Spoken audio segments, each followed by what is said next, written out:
पुराने जमाने की बात है, जब दुनिया में सादगी थी और लोगों के दिलों में खुदा का खौफ। एक छोटे से गांव में तैमूर बख्श नाम का एक दर्जी रहता था। वह अपने काम में माहिर था, हर किसी के लिबास सलीके से सीता। मगर उसकी एक आदत थी जो उसे लोगों की नजरों में गिरा देती थी। वह हर किसी की बुरी बातें दूसरों को बताता, गोया दूसरों के ऐब उजागर करना उसका मशगला था। तैमूर बख्श की दुकान बाजार के बीचों बीच थी, जहां रोजाना कई लोग आते जाते थे। वह अपने ग्राहकों के कपड़े सीते वक्त उनकी गईबत भी करता और उनकी निजी जिंदगी की बातें दूसरों को बताता। उसे यह काम बड़ा पसंद था, गोया उसकी जिंदगी का मकसद ही दूसरों के राजों को बेनकाब करना था। उसकी जबान पर हमेशा किसी की बुराई होती और वह कभी किसी की अच्छाई नहीं देखता था। एक दिन तैमूर बख्श अपनी दुकान पर कपड़े सी रहा था कि एक बूढ़ा दरवेश वहां से गुजरा। दरवेश के कपड़े पुराने और फटे हुए थे, मगर उसकी आंखों में एक अजीब नूर था। तैमूर ने दरवेश को देखा और अपने दिल में सोचा कि यह कैसा पागल है जो ऐसे फटे कपड़ों में घूम रहा है। उसने फौरन अपने पास बैठे ग्राहक से कहा, देखो तो यह पागल जाने कहां से आया है। दरवेश तैमूर की बातें सुन रहा था, मगर चुप रहा। वह सीधा तैमूर की दुकान की तरफ आया और बोला, भाई, मेरा कुर्ता सी दो, मैं तुम्हें अच्छी कीमत दूंगा। तैमूर ने हकारत से दरवेश को देखा और कहा, मेरे पास वक्त नहीं है तुम्हारे जैसे लोगों के लिए। यहां अमीर लोगों के कपड़े सिलते हैं। दरवेश मुस्कुराया और बोला, तुम्हारी मर्जी, मगर याद रखना, अल्लाह सब देख रहा है। तैमूर बख्श ने दरवेश को दुकान से निकाल दिया और फिर अपने ग्राहकों के साथ उसकी हंसी उड़ाने लगा। उसने कहा, देखा यह पागल, सोचता है मैं इसके फटे पुराने कपड़े सिलूंगा। ग्राहक तैमूर की बातों पर हंस रहे थे, मगर दरवाजे पर खड़ा एक बूढ़ा आदमी गमगीन हो गया। वह बूढ़ा आदमी गांव का हकीम था, जिसे सब इज्जत देते थे। हकीम साहब तैमूर की दुकान में दाखिल हुए और बोले, बेटा तैमूर, उस दरवेश को तुमने बहुत गलत समझा है। वह कोई आम आदमी नहीं बल्कि बहुत बड़ा सूफी है, जिसे मैं कई सालों से जानता हूं। उसके पास दुनिया की दौलत नहीं, मगर अल्लाह की मोहब्बत का खजाना है। तैमूर ने हकीम की बात को हल्के में लिया और कहा, हकीम साहब, आप भी कैसी बातें करते हैं। हकीम साहब ने आह भरी और कहा, तैमूर, तुम्हारी जबान ने तुम्हें बहुत नुकसान पहुंचाया है, मगर तुम समझते नहीं। हर वह बात जो तुम दूसरों के बारे में कहते हो, वह तुम्हारे अमल नामे में लिखी जाती है। अल्लाह इंसान के गुनाहों पर पर्दा डालता है, मगर तुम लोगों के ऐब उजागर करते हो।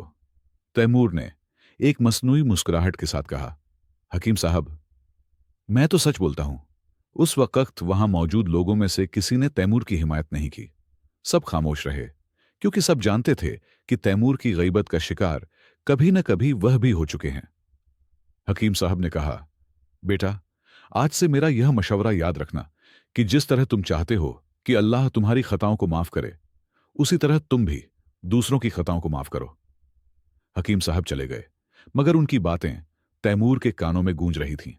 शाम हो गई और तैमूर ने अपनी दुकान बंद कर दी। घर जाते हुए उसे वह दरवेश फिर नजर आया, जो एक दरख्त के नीचे बैठा कुछ पढ़ रहा था। तैमूर को अचानक एक अजीब सी कशिश महसूस हुई, जैसे कोई उसे दरवेश की तरफ खींच रहा हो। तैमूर आहिस्ता आहिस्ता दरवेश की तरफ बढ़ा। दरवेश ने अपनी आंखें उठाईं और मुस्कुराकर कहा, आ गए तैमूर बख्श, मैं तुम्हारा इंतजार कर रहा था। तैमूर हैरान रह गया, आप मुझे कैसे जानते हैं? दरवेश ने मुस्कुराकर कहा, मैं तुम्हें नहीं, तुम्हारे दिल को जानता हूं। आओ बैठो, मुझे तुम्हें एक कहानी सुनानी है जो शायद तुम्हारी जिंदगी बदल दे। तैमूर कुछ हिचकिचाहट के साथ दरवेश के पास बैठ गया। चांद की रोशनी में दरवेश का चेहरा नूरानी लग रहा था। दरवेश ने बात शुरू की, तैमूर, क्या तुम जानते हो कि अल्लाह ताला की सिफात में से एक सत्तार उल उयूब है, यानी वह बंदों के ऐबों पर पर्दा डालने वाला है। अगर अल्लाह हर इंसान के गुनाह लोगों के सामने ला दे तो कोई भी अपना सर उठाकर ना चल सके। तैमूर ने कहा, मैं तो सिर्फ वही बात कहता हूं जो सच है, मेरी नीयत किसी को नुकसान पहुंचाने की नहीं होती। दरवेश मुस्कुराया और बोला, क्या तुम यह जानते हो कि कभी कभी सच बोलना भी गुनाह हो सकता है? गरीबत करना सिर्फ झूठ बोलना नहीं, बल्कि किसी की पीठ पीछे ऐसी सच्ची बात कहना भी है जो उसे नापसंद हो। दरवेश ने आगे कहा, सुनो, मैं तुम्हें एक कहानी सुनाता हूं। बगदाद में एक ताजिर रहता था जिसका नाम अब्दुल्लाह था। वह बहुत अमीर था और उसकी शोहरत बहुत दूर तक फैली हुई थी। लोग उसे इज्जत देते थे, मगर अब्दुल्लाह को लोगों के राज जानने और उन्हें बेनकाब करने का बहुत शौक था। उसकी जबान बहुत तेज थी।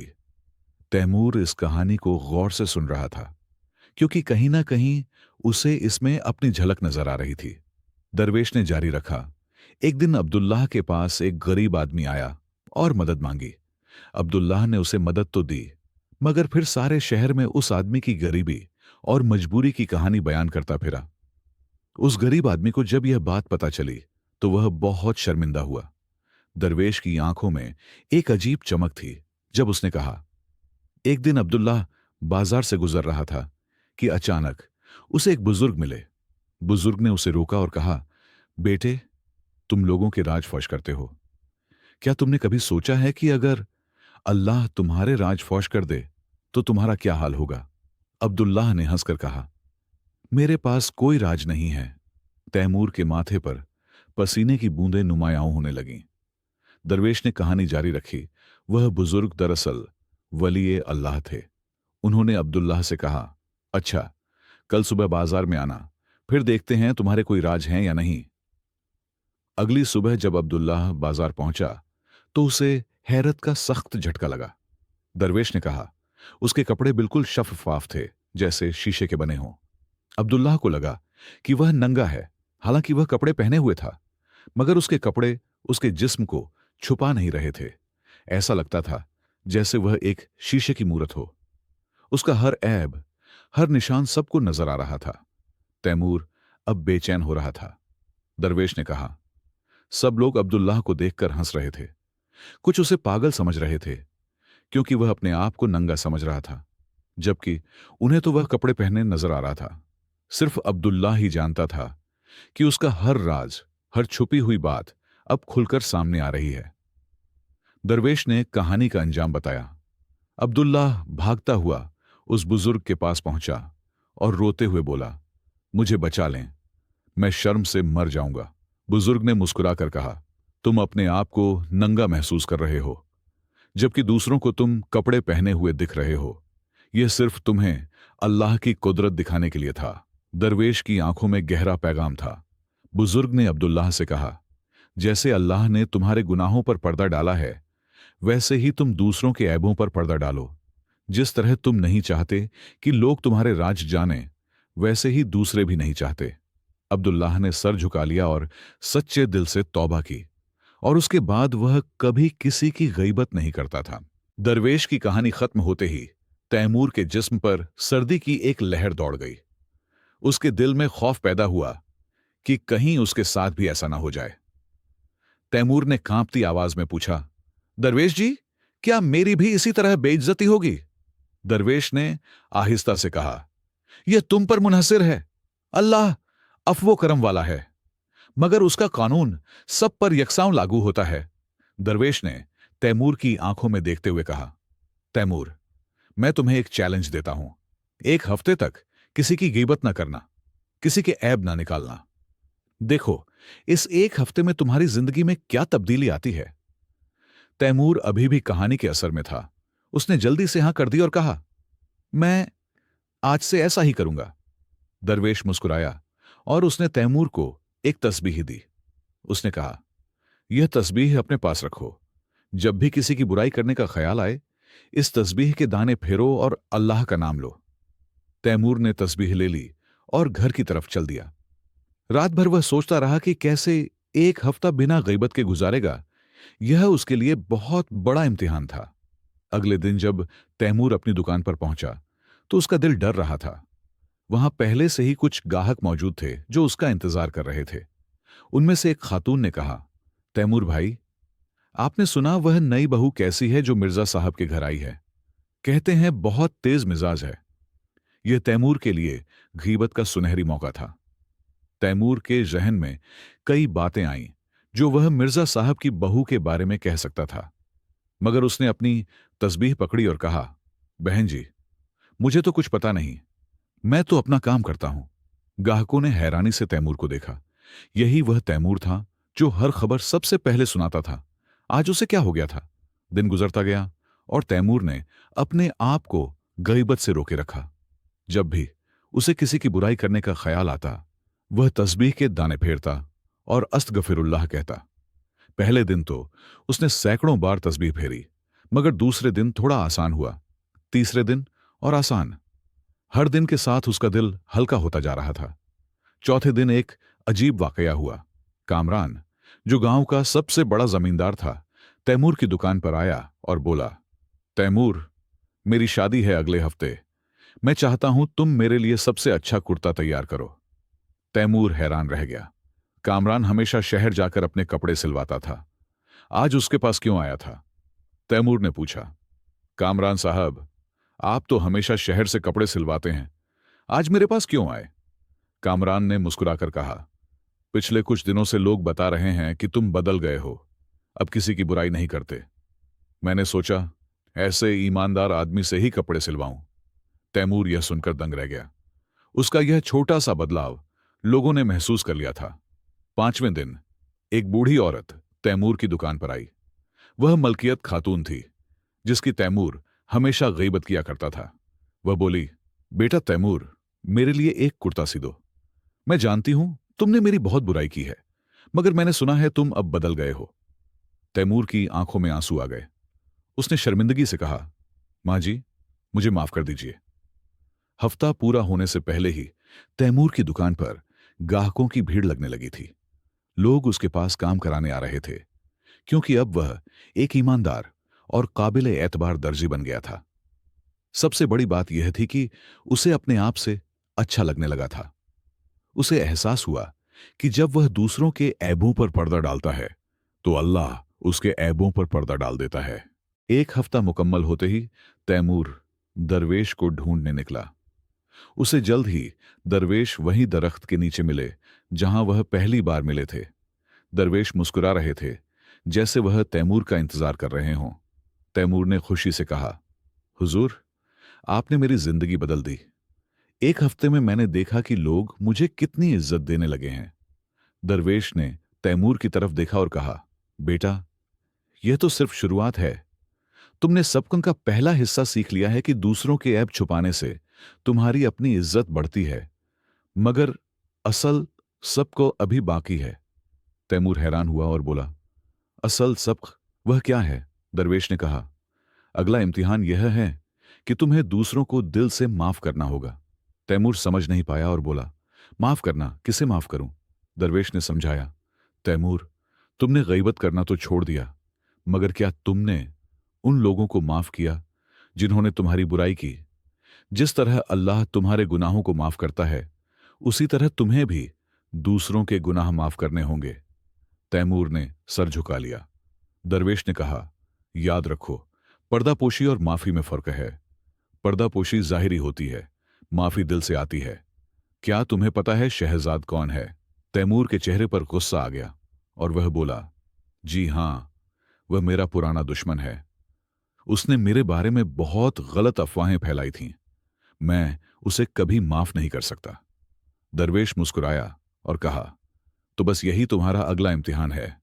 तुम्हें शहजाद को माफ करना होगा, न सिर्फ माफ, बल्कि उसकी मदद भी करनी होगी। तैमूर ने इनकार करते हुए कहा, यह नामुमकिन है। आप नहीं जानते उसने मेरे साथ क्या किया है। दरवेश ने शांत आवाज में कहा, क्या अल्लाह तुम्हारे गुनाह माफ करता है? तैमूर खामोश हो गया। दरवेश ने आगे कहा, शहजाद आजकल बहुत मुश्किल में है। उसकी बेटी बहुत बीमार है और उसके पास इलाज के लिए पैसे नहीं है।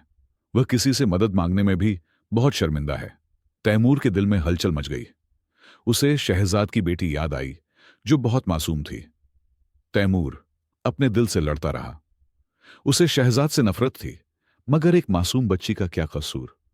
दरवेश ने तैमूर की आंखों में झांकते हुए कहा, तैमूर, हम सब गलतियां करते हैं। जब हम दूसरों को माफ करते हैं, तो अल्लाह भी हमें माफ करता है। यह अल्लाह का कानून है, जो बख्शता है वही बख्शा जाता है। तैमूर ने लंबी सांस ली और कहा, ठीक है, मैं कोशिश करूंगा। दरवेश ने उसे एक खत दिया और कहा, यह शहजाद के लिए है। इसमें एक हकीम का पता है जो उसकी बेटी का मुफ्त इलाज करेगा। यह खत उसे दे देना। तैमूर ने खत ले लिया, मगर उसके दिल में अभी भी शक था कि वह यह कर पाएगा या नहीं। अगले दिन तैमूर ने अपनी दुकान जल्दी बंद की और शहजाद के घर की तरफ चल दिया। रास्ते भर उसका दिल धड़कता रहा। आखिरकार वह शहजाद के घर पहुंच गया। घर की हालत देखकर तैमूर का दिल बैठ गया। शहजाद का घर टूटा फूटा था, जैसे कई दिनों से उसकी मरम्मत नहीं हुई थी। तैमूर ने दरवाजे पर दस्तक दी। शहजाद ने दरवाजा खोला और तैमूर को देखकर हैरान रह गया। वह कुछ कहने ही वाला था कि तैमूर ने फौरन उसे खत दे दिया और सर झुकाकर कहा, यह तुम्हारी बेटी के लिए है। शहजाद ने खत खोला और पढ़ते ही उसकी आंखों में आंसू आ गए। उसने तैमूर को गले लगा लिया और कहा, तैमूर, तुमने मेरी बेटी की जान बचा ली। मैं तुम्हारा एहसान कभी नहीं भूलूंगा। शहजाद के गले लगाने से तैमूर को अजीब सुकून मिला। उसके दिल से नफरत का बोझ जैसे उतर गया हो। शहजाद ने तैमूर को अंदर बुलाया। घर में दाखिल होते ही तैमूर की नजर एक छोटी सी बच्ची पर पड़ी जो बिस्तर पर लेटी थी। चेहरा जर्द और आंखें सूजी हुई थीं।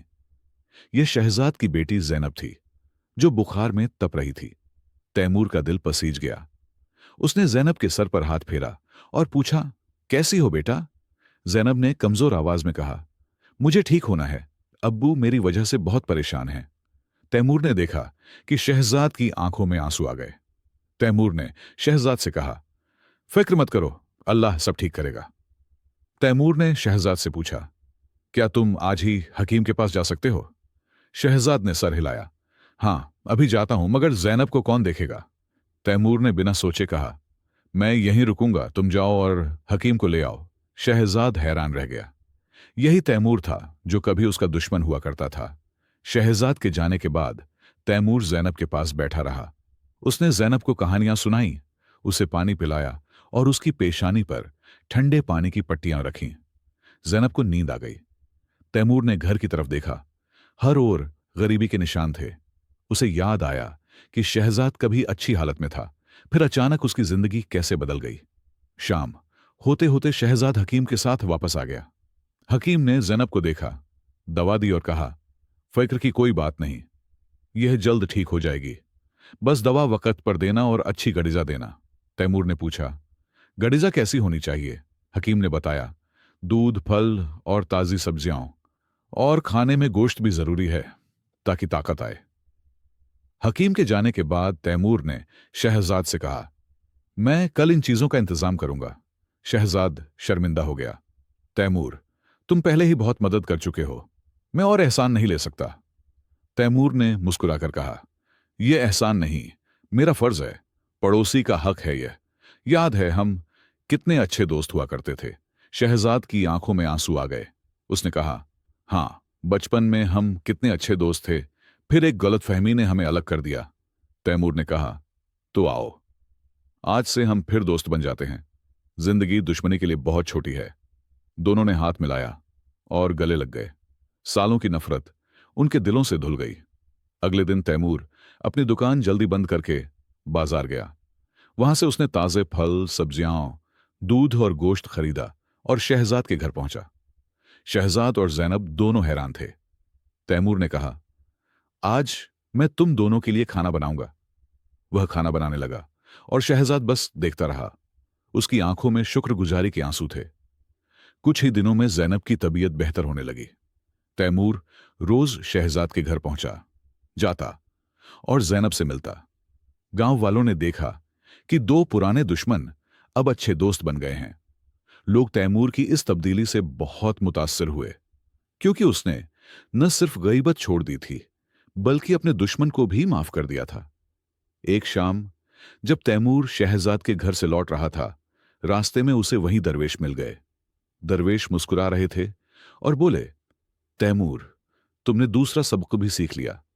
अब तुम समझ गए हो कि अल्लाह इंसान के गुनाहों पर पर्दा डालता है और माफ करता है। उसी तरह हमें भी दूसरों के साथ सुलूक करना चाहिए। तैमूर ने सर झुकाकर कहा, आपका शुक्रिया मुझे जिंदगी का सबक सिखाने के लिए। कई हफ्ते गुजर गए। तैमूर की जिंदगी में जैसे रोशनी फैल गई थी।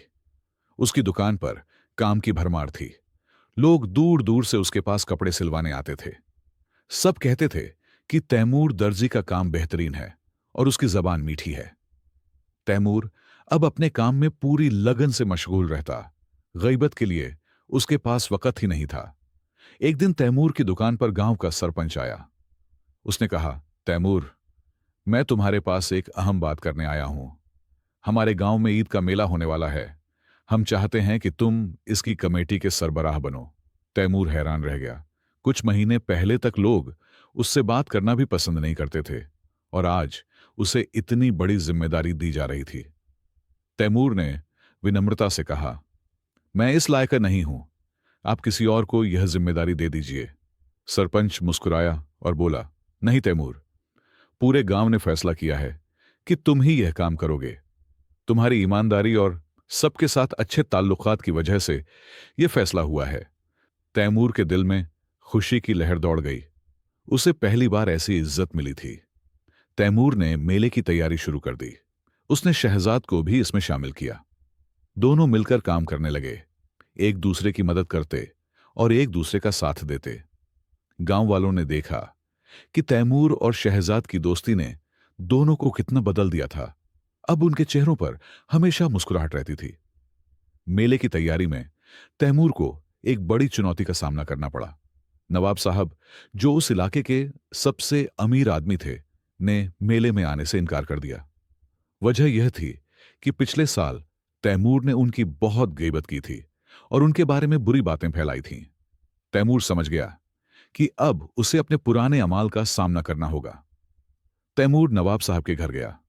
उनके नौकरों ने उसे अंदर जाने से रोक दिया, मगर तैमूर ने हिम्मत नहीं हारी। उसने एक खत लिखा जिसमें अपनी गलती कबूल की और माफी मांगी। उसने लिखा कि मैंने आपके बारे में जो गलत बातें कहीं वह मेरी नादानी थी। मैं दिल की गहराई से आपसे माफी चाहता हूं। नवाब साहब ने खत पढ़ा और हैरान हुए कि कोई आदमी इतनी हिम्मत से अपनी गलती कैसे मान सकता है। उन्होंने तैमूर को घर बुलाया। जब तैमूर उनके सामने पहुंचा तो उसने फिर से माफी मांगी। नवाब साहब ने कहा कि मैंने तुम्हारी तब्दीली के बारे में सुना भी है और आज देख भी लिया। मैं तुम्हें माफ करता हूं और मेले में भी जरूर आऊंगा। मेले का दिन आ गया और पूरा गांव जश्न में डूब गया। तैमूर ने बेहतरीन इंतजाम किए थे और सब लोग खुश थे। नवाब साहब भी आए और उन्होंने मेले के लिए बड़ा अता दिया। लोग तैमूर की तारीफ कर रहे थे और उसका दिल फख्र से भर गया। दरवेश भी मेले में मौजूद था। दूर से तैमूर को देख रहा था और मुस्कुरा रहा था। मेले के दौरान एक वाकया हुआ जिसने तैमूर को गहरा सबक दिया। एक नौजवान चोरी करते पकड़ा गया। लोगों ने उसे पकड़ लिया और मारने लगे। सब उसकी बुराई कर रहे थे और गालियां दे रहे थे। तैमूर फौरन वहां पहुंचा और ऊंची आवाज में बोला कि रुक जाओ, ये क्या कर रहे हो। तैमूर ने उस नौजवान को बचाया और कहा कि हम सबने जिंदगी में कभी ना कभी गलतियां की हैं। क्या हम चाहते हैं कि हमारी हर गलती सबके सामने आ जाए? उसे एक मौका दो। फिर उसने उससे पूछा कि उसने चोरी क्यों की। नौजवान रोते हुए बोला कि उसकी मां बीमार है और दवा के लिए पैसे चाहिए थे। तैमूर ने उसे गले लगाया और उसकी मदद करने का वादा किया। मेले के बाद तैमूर की शहरत पूरे गांव में फैल गई। लोग उसे तैमूर भाई कहने लगे। उसकी दुकान अब सिर्फ कपड़े सिलने की जगह नहीं थी, बल्कि वह एक ऐसी जगह बन गई थी जहां लोग अपने मसले लेकर आते और तैमूर की बात सुनकर उसकी सलाह पर अमल करते।